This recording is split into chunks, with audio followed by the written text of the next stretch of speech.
So that's when I started to wear hijab a little bit. That hijab gives that force field of protection. I feel it's like an invisible shield in many ways. Hijab gives me confidence and that authority that I have already put myself forward in a way where it puts me in control of my narrative. When I see that women are like, I'm not feeling it, I'm not ready for it, it's very natural. What I want to say is like, it does not make you a bad person that you're struggling with not being able to keep on the hijab. Not just people on TV who are the examples of Islam, it's also the people living inside with everybody else as a society, as a community. I don't strive for perfection anymore. When you are aiming for perfection, you're setting yourself up for failure because there's only one that is perfect, and that is Allah subhanahu wa ta'ala.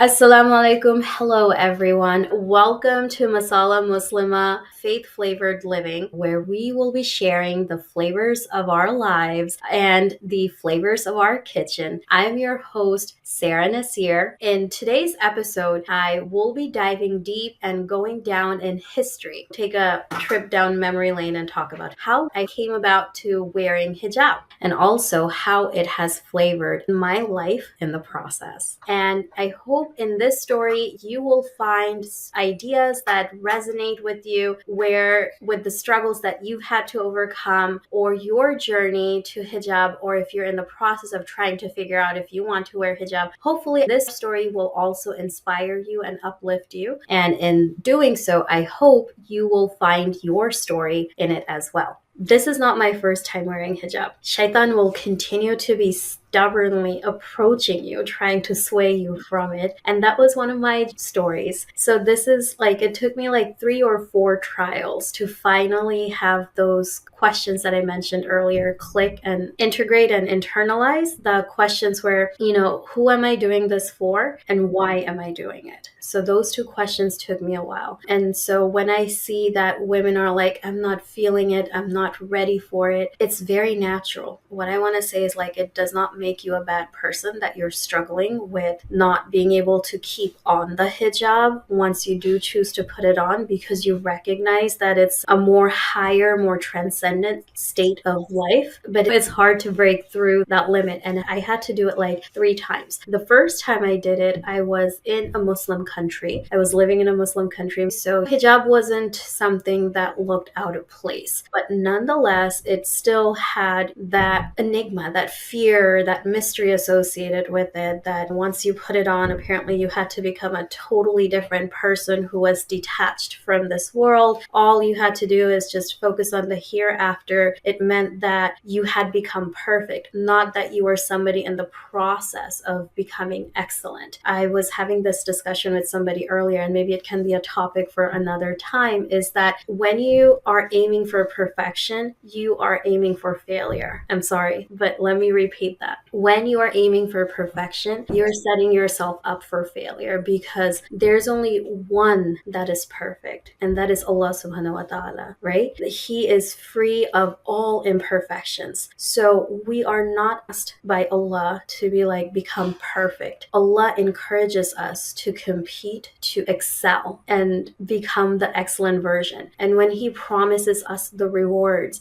He says, not what is the reward for perfection, anything but perfection. He says the reward for excellence is nothing but excellent. Okay? So that is ihsan, not perfection. That is what we're striving to do, because each single one of us have different characteristics and different levels of mastery of who Allah has created us to be. And our journey is to become better than who we were the day before. That, what is it like? Is that the 20% principle that every day 10% principle that every day you try to become 10% better than who you were yesterday. And so in a year, you have become like much, much higher than who you were today. So that's the concept that is ingrained in our tarbiyah, in how we're brought up and how we're trained in our religion. So going back to my thing, we should be striving for excellence, because then you don't fail. Because even even a failure becomes part of you achieving that excellence. I don't strive for perfection anymore. I think it's too anxiety inducing, too stressful, because then you're like, oh, who is my standard? Because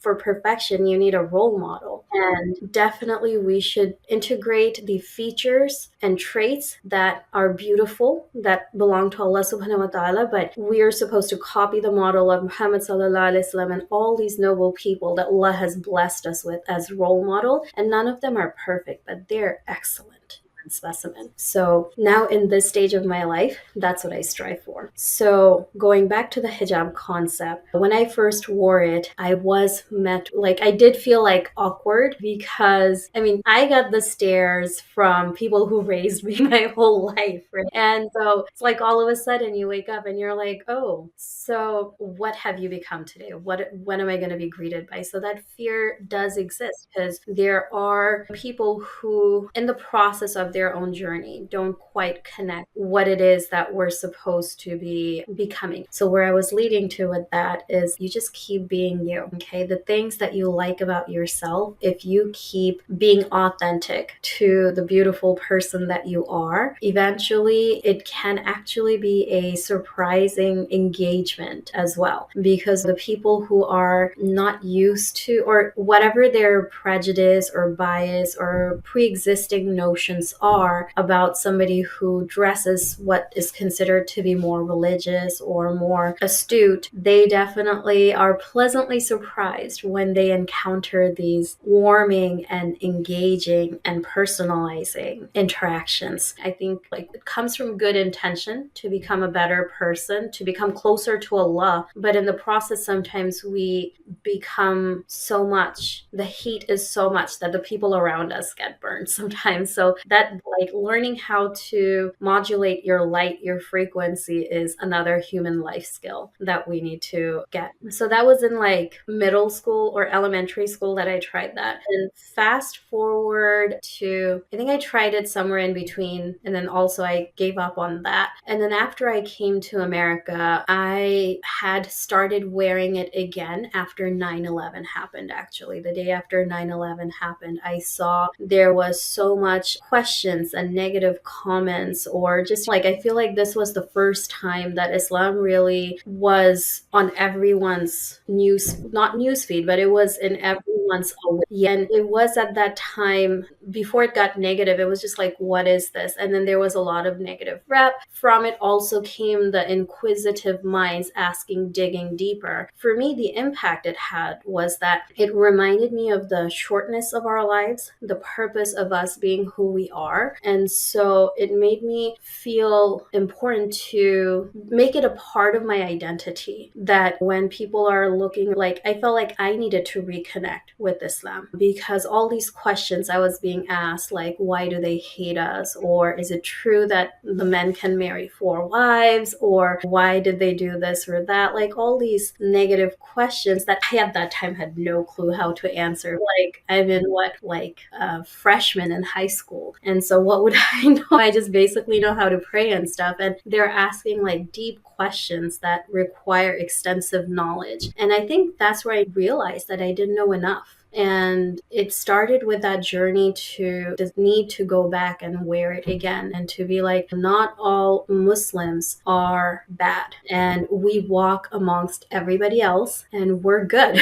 So it's not just people on TV who are the examples of Islam, it's also the people living inside with everybody else as a society, as a community, doing volunteering in community events, going to school, getting good grades, contributing to the human intelligence and the knowledge pool. That's also us. And then in the process, I started to learn more about my history as a Muslim in the timeline of mankind, right? So that's when I started to wear hijab a little bit, and that I wore it longer and I had more connection with it. But we moved from California to Texas. And before we did that, like, even my teachers and staff and friends, they were like, oh my gosh, you're going to the redneck country, be careful. And so I got scared. And so we moved to Texas and I took my hijab off. And so my senior year of high school, I did it without hijab. And then we came back to California for my college again. And then at the end of my freshman year, like before that, I was going through, I felt like an imposter that I knew I should be wearing hijab because I consider myself a Muslim. So somehow I'm not doing adequate, I'm not being adequate in not wearing the hijab. And then there was also this like that soul's calling, that desire, that pining for wearing the hijab because it felt right, even though it felt difficult, it felt right. And so one of the camping trips I went to in college was in my freshman year was, I think, very instrumental in answering those two questions and connecting it for me. And this was said by one of the speakers, lecturers to the, the other youth that were present there. Because I told him, I feel like I should be wearing hijab. I kind of want to wear it, but I feel hesitant. And then he asked me a very insightful question. He asked, now, if you managed to save everybody in the world from the hellfire, meaning like everybody went to Jannah, but you went to hellfire, who have you really saved? And it sounds like, yeah, we want to save everybody. But then, I mean, it sounds selfish. But what I've found in life right now is that to be truly selfless, you have to have a little selfishness. Because if you don't care about yourself, if you don't take care of yourself, as my friend said, if you don't put on your own oxygen mask first, okay, you actually end up a liability. If you are not equipped to handle the emergency situation with the skills required to navigate it, you are one of the liability folks. You're not one of the saviors.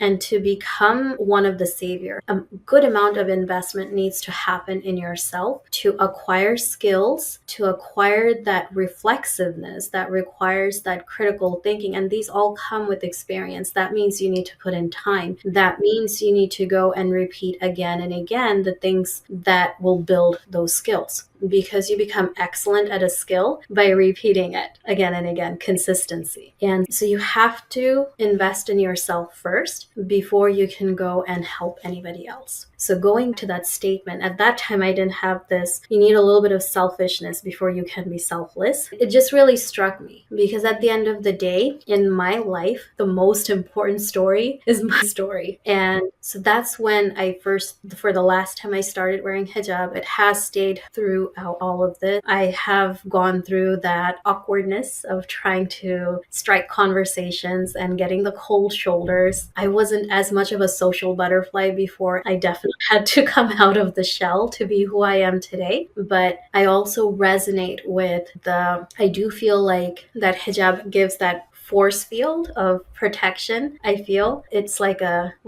invisible shield in many ways. I also find myself in rooms where I'm surrounded by men because a lot of times I am oftentimes one of the few, or if not the only woman at the table. And I do find that hijab gives me confidence and that authority that I really don't care how you think about how I look, because I'm not caring about how I look. I have already put myself forward in a way where it puts me in control of my narrative. I'm already defining my narrative that when I show up in front of you, I am not a piece of meat. I am a person of intellect. I have opinion, and you gotta hear what I say. So that over the years, it has given me more and more confidence. And then hairstyle. Oh my gosh, who doesn't like the feeling a little bit of sunshine on the scalp? But then it all comes back to whenever we are doing something for the sake of Allah, Allah is the most grateful. There's nobody who's more grateful than him. His Asma'ul Husna is that he is Ash-Shakur. So how can he not be grateful? And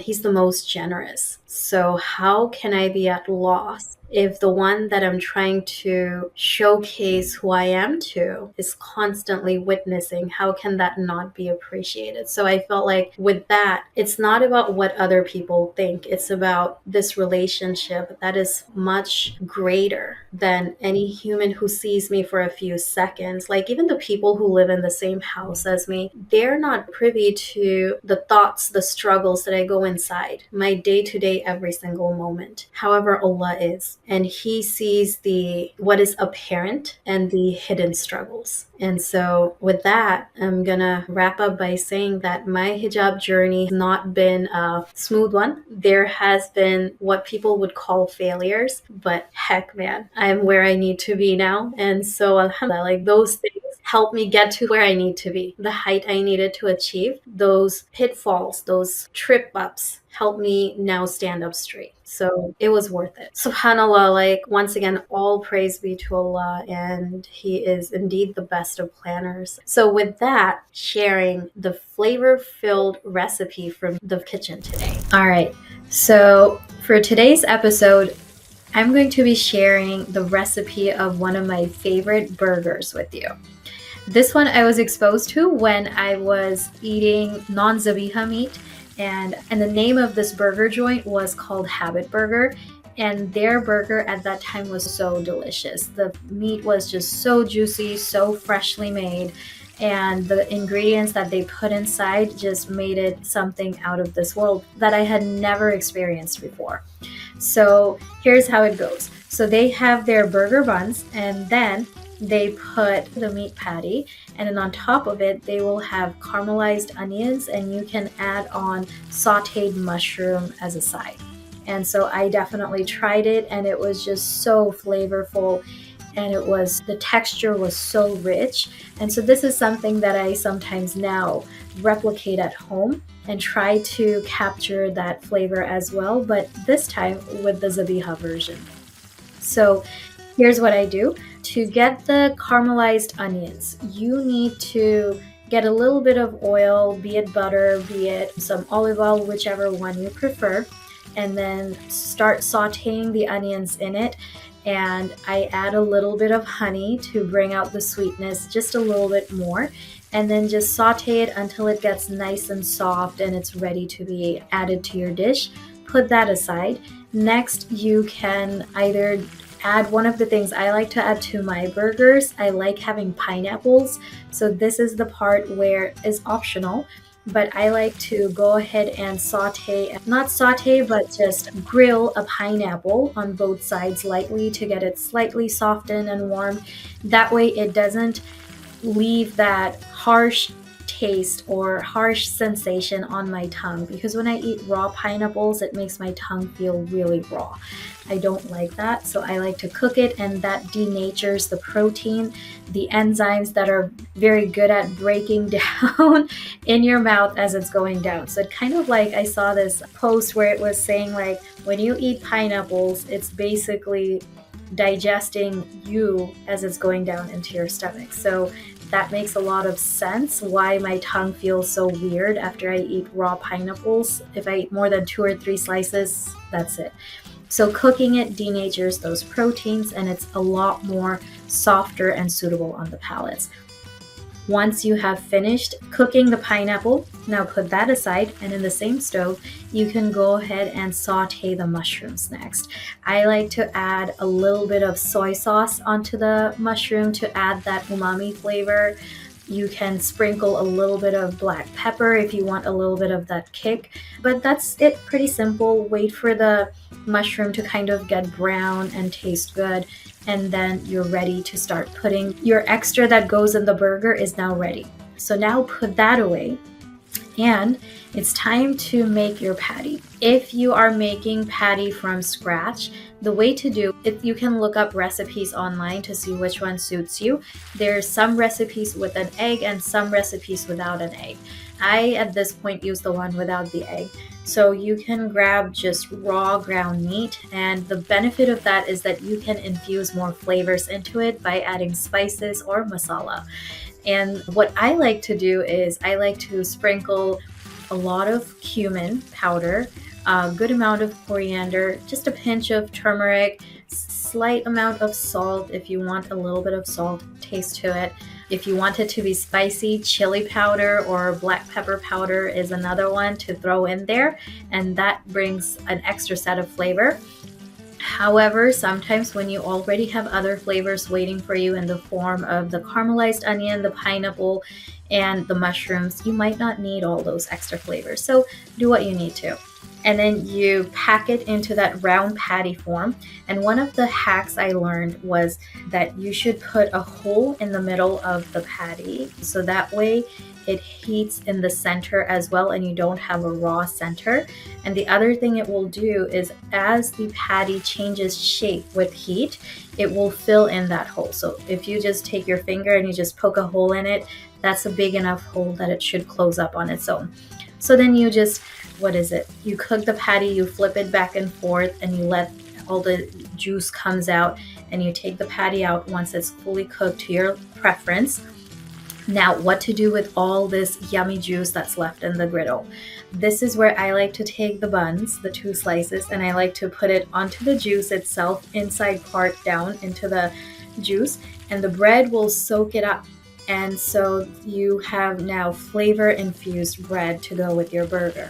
And then you just heat it up, like you flip it around so it's nicely toasted and heated on both sides, and you're ready for a juicy, yummy, warm, hot burger. Next, what I do is I will put some condiments in the burger that I love. My favorite, I think, burgers without mayonnaise becomes really dry, and I like the taste that mayonnaise adds to it. So I will put mayonnaise on both slices of bread, and then I also like to put on a little ketchup. So now when I'm putting the burger together, I have a bottom slice of bread covered in mayonnaise, and then I'll put the patty on top of it. And then on top of it, I will put a little bit of ketchup on the patty itself, and then I'll put a slice of pineapple if I'm using that. On top of that, I will put a piece of lettuce to give it that freshness and that crunch. On top of that, actually, let's backtrack. I put the caramelized onions. So on top of the lettuce, then I go in and I add the mixture of the caramelized onion and the mushrooms. And then on top goes the bun with another little bit of mayonnaise on it. So then at the end of it, the final product is a really juicy, really yummy burger that is just so flavorful. And you take a bite and you just feel it all burst. Are you drooling yet? I hope you try it and let me know how it goes. I hope that this episode made you connect with your story and help you find strength and solace in your struggles, as well as find the pride in the you that you're becoming in the process, because it's a beautiful process. The process of being alive and growing. I do believe why we're here for, to have that experience, that human experience, the struggles and the triumphs of achieving something. And also, like, if you liked what we shared, we would love to know what recipes you use in your house. If you enjoyed what you watched today, and we would love it if you can kindly like, subscribe, share, and follow us for more, so that way you'll be up to date with our next episode.